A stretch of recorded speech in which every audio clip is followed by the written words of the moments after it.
வணக்கம். இன்றைக்கி நம்ம பார்க்க போகிற ரெசிபி வந்து சீஸ் மேக்கரோனி. எப்போவுமே குழந்தைங்களுக்கு வந்து பாஸ்தா, நூடுல்ஸ், மேக்கரோனிஸ் இதெல்லாம் வந்து நம்ம செஞ்சு கொடுத்தோன்னா அவங்களுக்கு ரொம்ப பிடிக்கும்.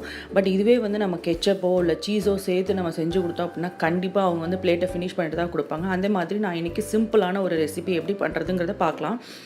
ஒரு பேனில் வந்து கொஞ்சமாக தண்ணி ஊற்றி அந்த தண்ணி வந்து கொதித்த உடனே லைட்டாக சூடான உடனே 1 டீஸ்பூன் போல் சால்ட்டு, அப்புறம் 1 டீஸ்பூன் போல் ஆயில் ஊற்றி நல்லா இந்த தண்ணி கொதிக்கணும். கொதித்ததுக்கப்புறமா நம்ம வந்து 1 கப்பு மேக்ரோனி போட்டு இது வந்து ஒரு 80% அளவுக்கு வேகணும்.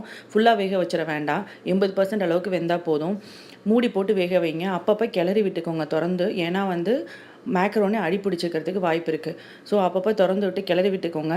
ஒரு 80% அளவுக்கு வெந்தால் போதும். அதை எடுத்துட்டு நம்ம அதை வந்து வடிகட்டிட்டு பச்சை தண்ணியில் 2 வாட்டி அலசி கழுவி எடுத்துருங்க.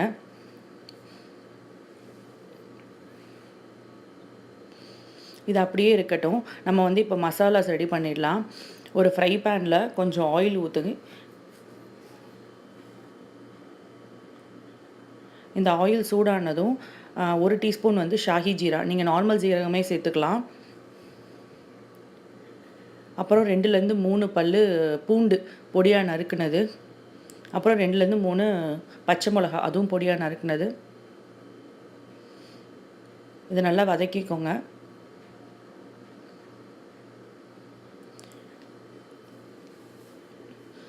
அப்புறமா ஒரு 1/2 டீஸ்பூன் போல் கரம் மசாலா, அப்புறமா வந்து ஒரு 1/2 டீஸ்பூன் போல் மிளகுத்தூள், 2யும் சேர்த்து நல்லா வதக்கிட்டு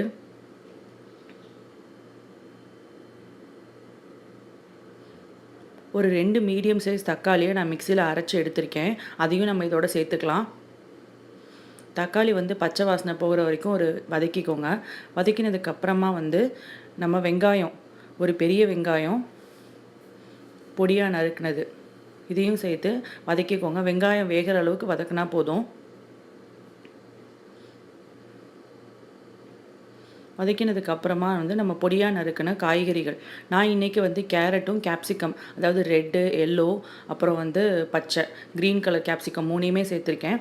நீங்கள் என்ன வெஜிடபிள்ஸ் வேணால் சேர்த்துக்கலாம். உருளைக்கிழங்கு, அப்புறம் வந்து காலிஃப்ளவர், பீஸு, பட்டாணி எது வேணால் சேர்த்துக்கலாம்.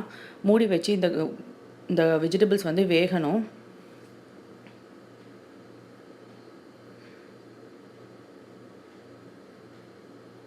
பார்த்திங்கன்னா ஓரளவு நல்லா வெந்துருச்சு.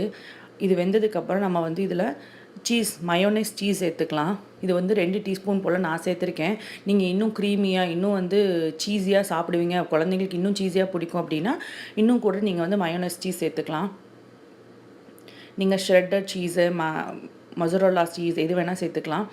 அப்புறம் கெச்சப்பு, இது ஒரு 2 டீஸ்பூன் கெச்சப் தாங்க வந்து இந்த மசாலாஸ்க்கு வந்து ஒரு நல்ல ஒரு டேஸ்ட்டு கொடுக்கும். அப்புறம் பொடியாக நறுக்குனா கொத்தமல்லி தழை, எல்லாத்தையும் போட்டு நல்லா ஒரு கிளறி விட்டுருங்க.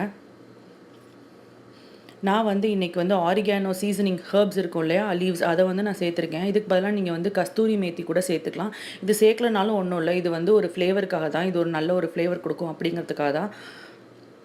நல்லா வதக்கிட்டு அதுக்கப்புறமா நம்ம வேக வச்ச அந்த மேக்ரோனியை இதோட சேர்த்து நல்லா கிளறி விட்டுக்கோங்க. அந்த மேக்ரோனியோட வந்து இந்த மசாலாஸ் நல்லா உள்ளே இறங்கணும். அதுக்கு நல்லா கிளறி விட்டுக்கோங்க.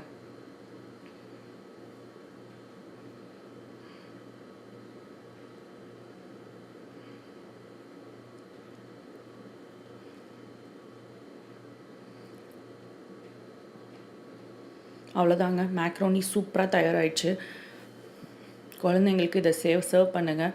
அந்த ஸ்டேஜில் உங்களுக்கு சீஸியாக வேணும்னாலும் சீஸ் சேர்த்துக்கோங்க, கெச்சப் சேர்த்துக்கோங்க. ட்ரை பண்ணி பாருங்கள், உங்களுக்கு ரொம்ப பிடிக்கும். தேங்க்யூ.